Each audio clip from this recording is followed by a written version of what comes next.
Afternoon, all. So today we're going to be not only going to be taking a look at the generative AI applications that are out there in the market, and we're also going to be actually try to perform some demos to see how we can leverage some of these applications in the practical world. So we're going to take a look at that as well here. So basically, so this is a book. The reason why I'm putting this book up is most of the time when we are trying to process applications with natural language processing, we need some of the fundamentals such as transformers, and then we also need to have some exposure to machine learning algorithms, deep learning algorithms, neural networks, and some of the linear algebra and mathematics. So the reason why I'm giving all of this, including calculus and derivatives and whatnot. So this book gives you all of those fundamentals so that when we are trying to implement an application, either in a Python or PyTorch or TensorFlow, depending on the type of platform you're choosing for your generative AI. Let us say that you're going with a Azure, and then you can actually write a lot of your code in Python, and then you can implement some of the GPT applications that are out there here. And then again, if you're going for Google, you have PaLM APIs, and then they also have a separate platform on how to integrate with Google components and how we are able to basically navigate through the landscape of Google. And then again, you also have other types of applications such as Amazon. They come up with their own generative AI. So this book helps you to give you a little bit of background on how to get started, because I'm not aiming this presentation for all advanced data scientists here. I'm trying to bring this to people who are also trying to get into the field, to get familiarized with generative AI and natural language processing applications, whether they're going for Python or R or TensorFlow, depending on their enterprise requirements or the way that they are pursuing their career opportunities. Also, this will help in terms of how they can implement. To have some kind of a background with this, so that is where it helps. So now we're going to actually take a look at it, assuming that you already have the fundamentals that I spoke about, so that we're going to take a dive into generative AI application. So as we know that the generative AI is something that a term that has been exploding in the recent times. But again, this is not something that wasn't there before. This application was always there. The way we are calling it is slightly different.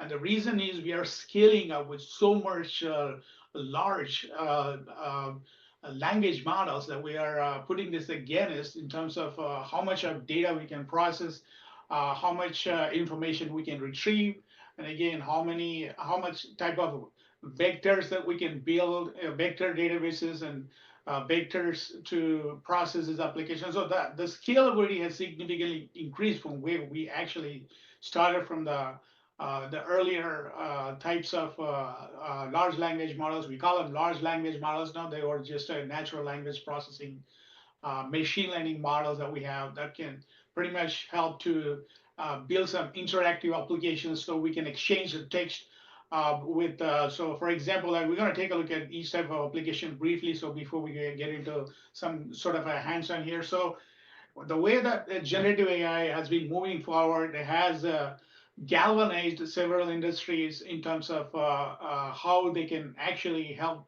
to implement, you call it utilities, energy, chemicals, or federal government, or you also are talking about some of the retail companies or any number of chemicals. All of these companies are able to potentially tap into generative AI applications, and they're able to actually implement these applications, and that is how they've been even have successful implementations in their enterprises for several types of processing their text, and also getting building some UIs in terms of how they can build some interactive AI agents so that we can also basically perform some input and output exchange information so we can get our Q&A type of large language models.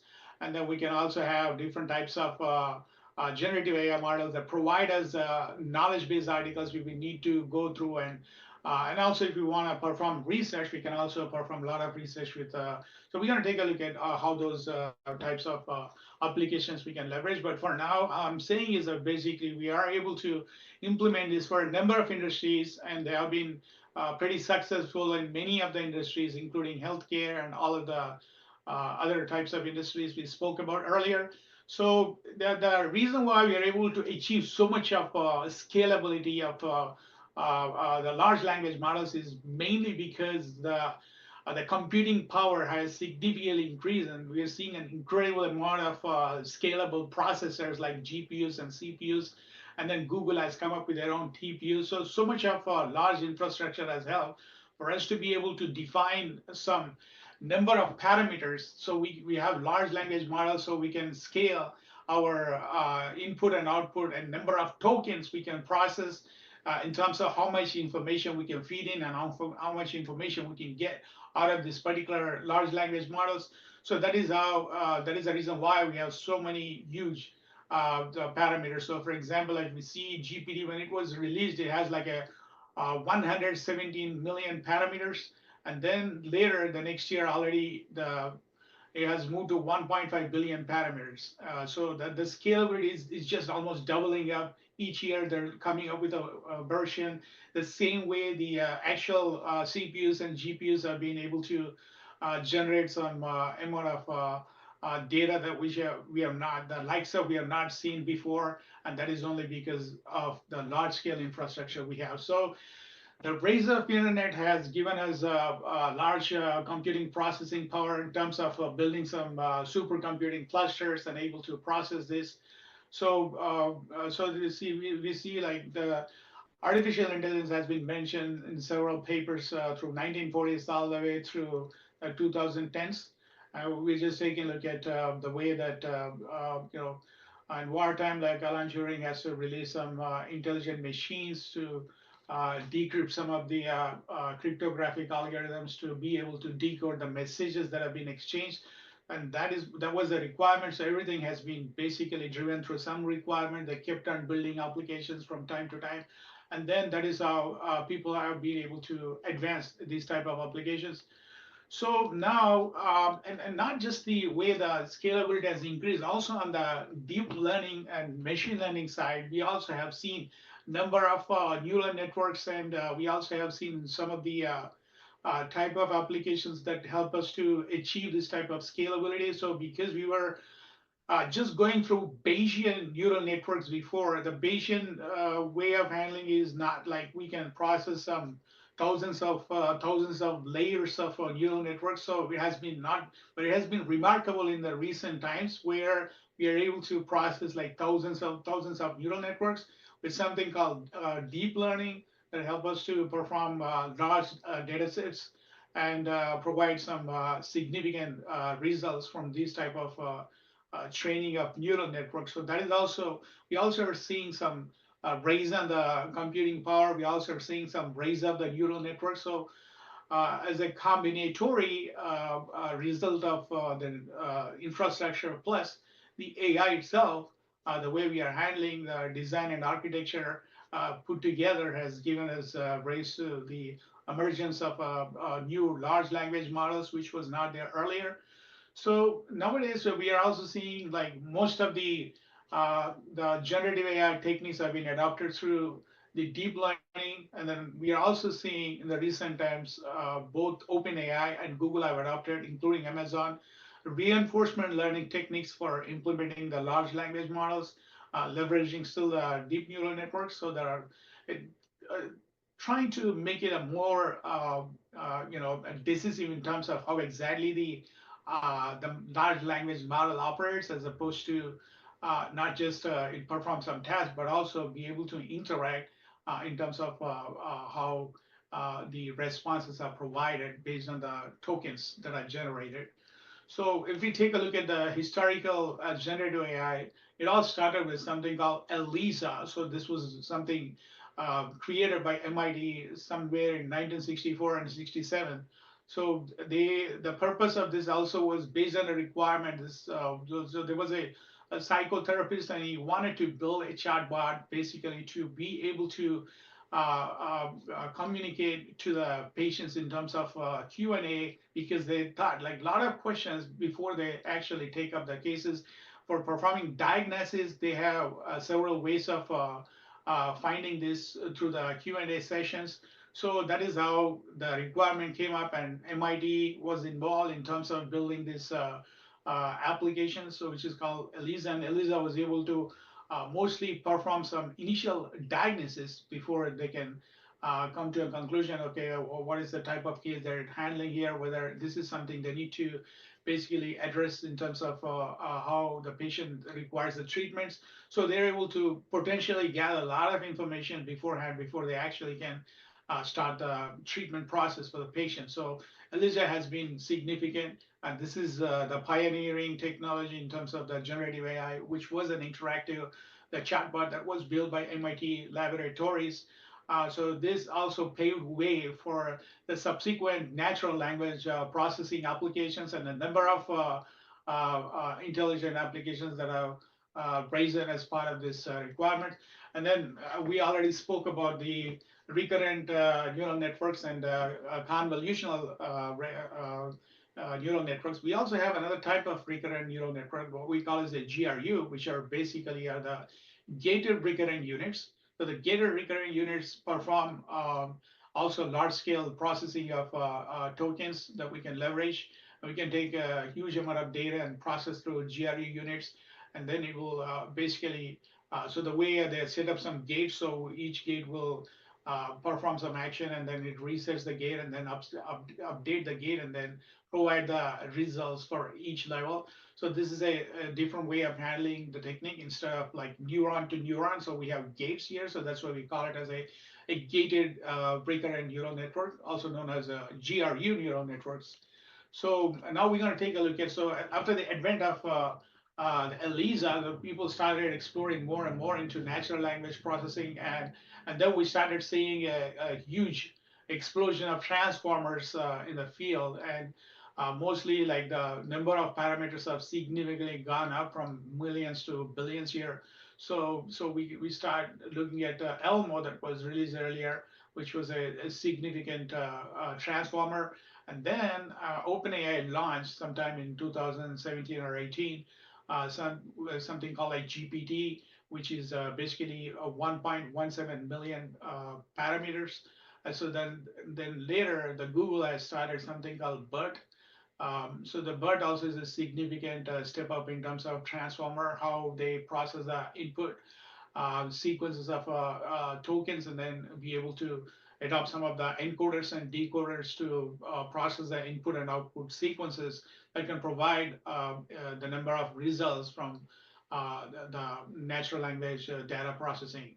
So, and then we also started seeing the Elmo next version has been released, and OpenAI has come up with their own GPT-2. So GPT-2 has been a very significant milestone. The reason I'm saying is like the only APIs that you want to call from GPT, if you're trying to build some applications or you're trying to leverage some API keys from OpenAI, the GPT-2 is the only model that is available, which is free for us. So if you're going for any of the other types of GPT models, like you're going for a GPT-3 or a GPT-4o or a GPT-4 mini or any of the applications, so basically you'll have to, that is a billable component. Basically, you need to have a subscription to the GPT, and then you will have to generate the keys for the APIs, so that whenever you are calling your APIs for processing your input sequences or output sequences, you would need. So that those are all billable components. Same thing with if you're going with Google, and then you're leveraging their PaLM APIs, which are also the billable components. So if you want to just build some applications for yourself before you actually can implement for some of the enterprises, you can go with a GPT-2, because GPT-2 is the free large language model. It may not have all the latest updates, like some of the information it cannot pull, which is beyond the recent times, like a year ago, but it still can perform a lot of techniques that you want to if you want to leverage, you can basically implement a lot of applications with a GPT-2. So which is what I have leveraged for building a free app without having to basically requiring subscriptions to some of the GPT components. You're going to see it in a brief time from now. So basically, so these are all some sort of unsupervised learning transformers that can provide high quality text.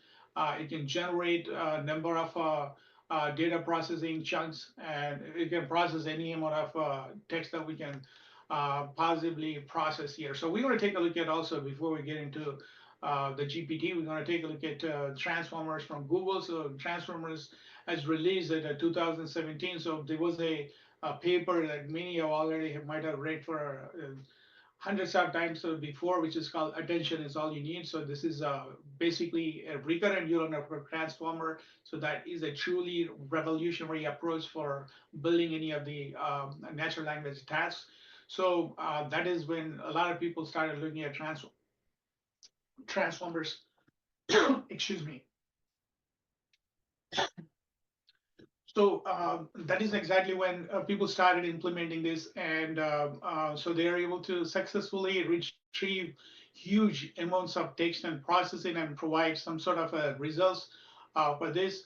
And then slowly, a company that was a OpenAI, which was a non-profit company, has started something called a GPT, which they mainly intended for seeing how much of a auto encoders and decoders we can combine to be able to process large amount of text, so we can get the values written from each of this.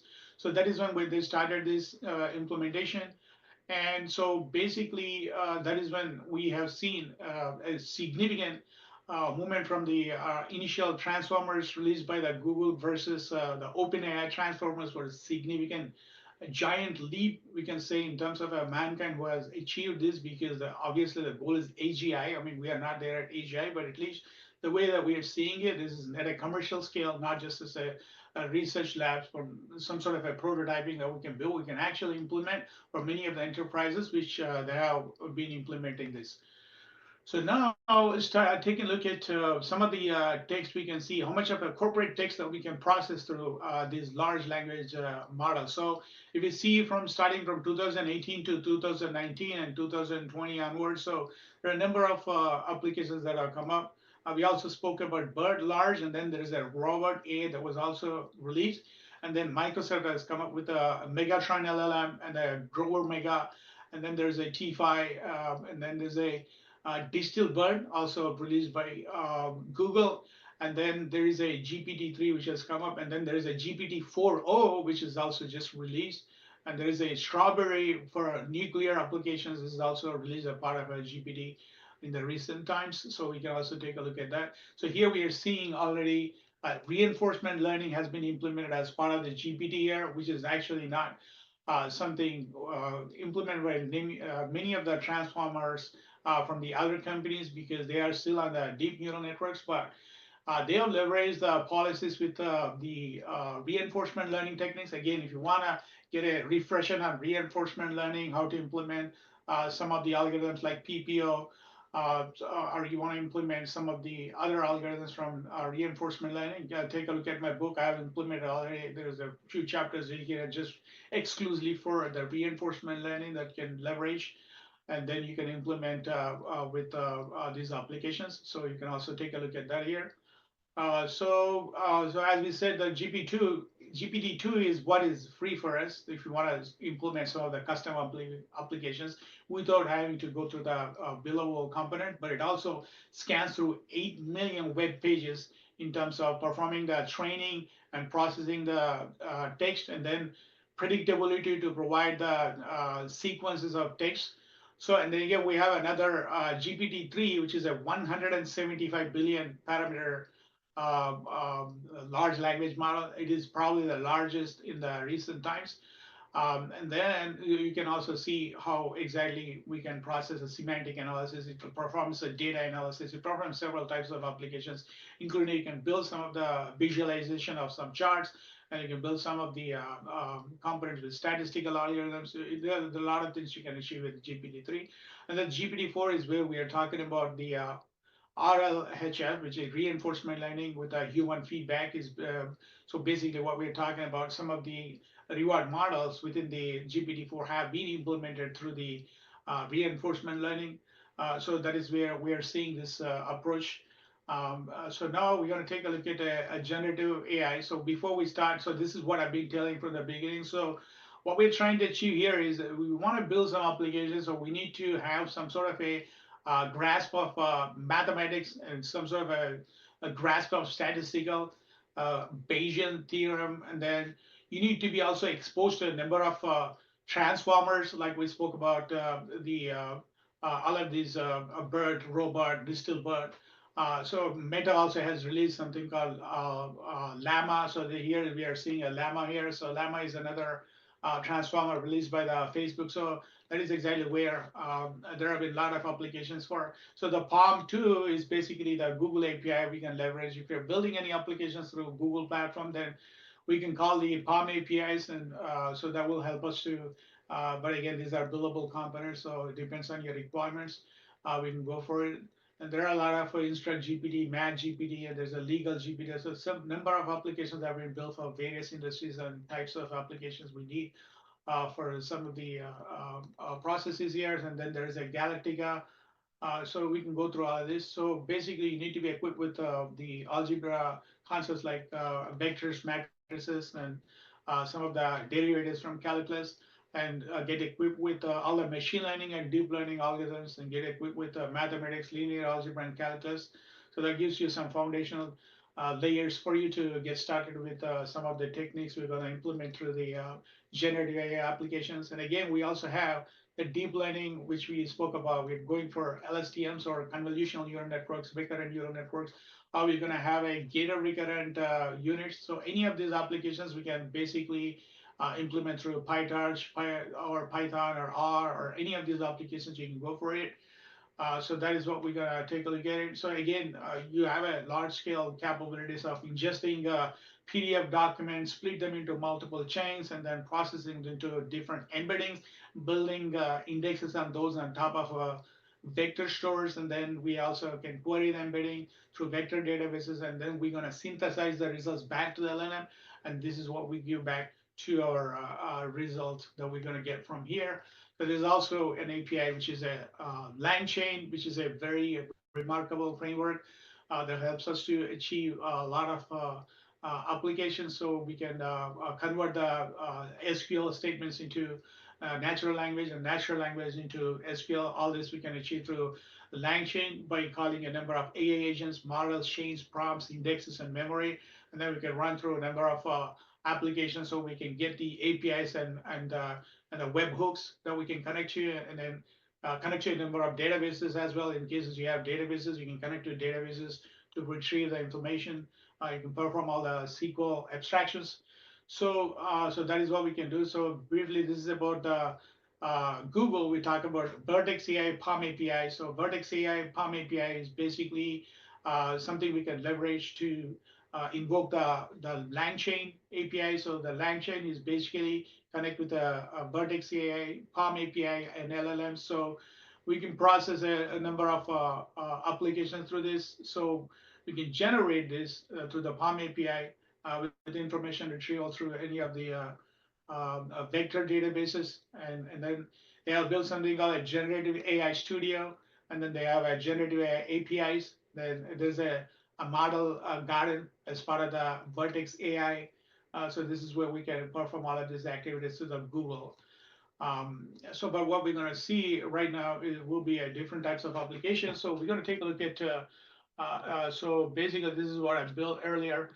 So I already launched here, and I'm going to run this on the local directory here. So okay, this is still running here. So let us see if we can run this application here. Okay, I need to rerun it. Probably there was some um, timeout issues here. So let me see if I can rerun this application here.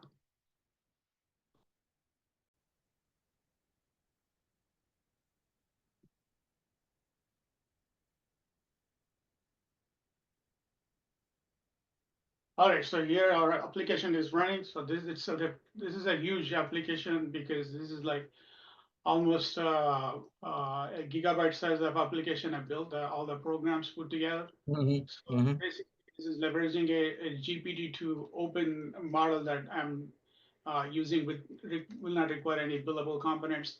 So basically, this is to summarize any academic papers. We can continue to enhance this as much, but the primary purpose of this is to be able to query any paper and get the information that we need. So basically, for example, we're gonna query this and we'll get the, so there is a paper here, I put it for large language model. So for example, we wanna retrieve some of the summary information. So we're gonna retrieve this. So this entire thing I built in a Gradio application here, leveraging the OpenAI APIs, and large language model leverage is basically GPT-2. So Mm-hmm. GPT-2 will not require to, so we are able to retrieve all the information here. So we can retrieve any information, or we can perform analysis from any applications. Like we want to know if a particular research is complete and from previous year to current year, like we can take past 30 years and analyze and see what are all the papers, what was the summary, what were the results. So we can perform any such results. And also, this is a bit in working process, so we can also build some interactive AI applications here that will help us to interact with the applications, so we can ask any questions. What was the research about, and what are the results? So as you can see that the information has been retrieved here, the authors and the creation date and a brief summary of comprehensive large language models. So we are able to retrieve this information. So this is now I'm able to leverage the GPT-2, which helped to retrieve all the information. So we can expand this as much we want to, and we can query any paper from any, like we want to get something from IEEE, we want